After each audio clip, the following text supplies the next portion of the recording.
In other national news tonight, the health minister says serious adjustments must take place with the National Health Insurance Plan if it will remain and eventually advance. There are now 30,000 people benefiting from primary care under the National Health Insurance Plan. Clint Watson reports.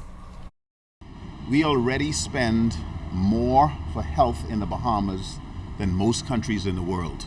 So Health Minister Dr. The Honorable Dwayne Sand says critical to the success of national health insurance will be to ensure value. If we are going to add additional funds, that it goes to the benefit of the Bahamian patient and not to the benefit of a provider or not to the benefit of a vendor or somebody else.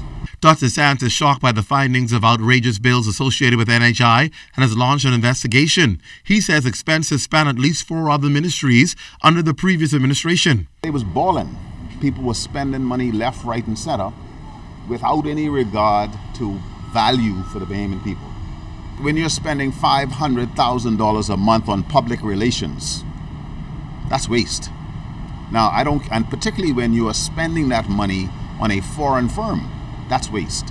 Last week's IMF report suggested that if N.H.I. is to work, the government will need a new source of revenue, recommending a new tax. Dr. Sands agrees, but is reluctant about a new tax with the plan in this state. The F&M administration is not going to tax the Bahamian public unless we can guarantee that they're going to get some value for money. Dr. Sands envisions a reasonable product that will stay within budget, assisting Bahamians with expensive medications and necessary procedures. At the same time, you have to be very careful that you do not allow any single person to break the bank.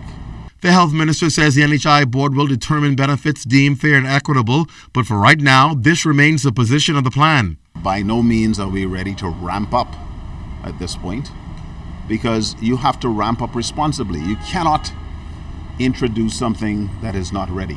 And yes, I apologize to the Bahamian public that this thing has taken 5 years plus to get to this point.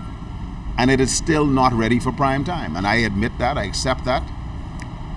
But when we do roll it out, I believe that Bahamians can be proud that it is going to make a difference in the lives of ordinary men and women and children of this country. Clint Watson, ZNS Network News.